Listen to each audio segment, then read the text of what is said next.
IPL 2026ல் இன்றைக்கி நடந்த 3வது மேட்ச்சில் பார்த்தீங்க அப்படின்னா ருத்ராஜ் கைக்வாடு டாஸை லாஸ் பண்ணார். அதனால் நம்ம பேட்டிங் எடுக்க பவுலிங் எடுக்க முடியாமல் போச்சு ஃபஸ்ட்டு. அது ஏன் அப்படின்றது நமக்கு நல்லாவே தெரிஞ்சது. என்ன தான் மோசமாக நம்ம நிலமையில் இருந்தாலும் ஜாமி ஓவர்டன்னால் ஒரு 127ன்ற ஒரு டீசென்ட் ரன்னை சிஎஸ்கே அடித்தாங்க. 128 அடிச்சு அப்படின்ற இலக்கோட களம் இறங்கினவங்க பார்த்தீங்கன்னா சூரியவன்ஷி எனக்கே இது பத்தாதடா, என்னடா அடித்து வச்சுருக்கீங்கன்ற மாதிரி 15 பால்லே 50 போட்டார் அவர். அதுக்கடுத்து தான் பார்த்தீங்க அப்படின்னா ஜெய்ஷ்வாலும் ஒரு பக்கம் அடிக்க எல்லாருமே இன்றைக்கி நல்லா பர்ஃபார்ம் பண்ணி கடைசியில் 12 ஓவர்லேயே 128 ரன்னு 2 விக்கெட் இழப்புக்கு அடித்து வின் பண்ணிட்டாங்க. நாங்கள் வில் கம்பேக் ஸ்ட்ராங்கர்னு ஃபோட்டோ மட்டும் போடுறாங்க, போஸ்ட் மட்டும் கொடுக்குறாங்க. ஆனால் மேட்ச்சில் ஒன்றும் இல்லையே.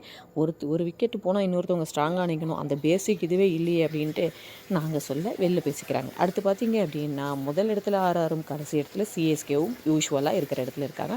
என்ன ஒன்றுன்னா ரன் ரேட் -4.1 இருக்குது. ஸோ இதிலிருந்து மீண்டு எழுவாங்களா சிஎஸ்கே அப்படின்றத நம்ம வெயிட் பண்ணி தான் பார்த்தாகணும். அடுத்த அப்டேட்டோட வரும். நம்ம சேனலை சப்ஸ்கிரைப் பண்ணிக்கோங்க.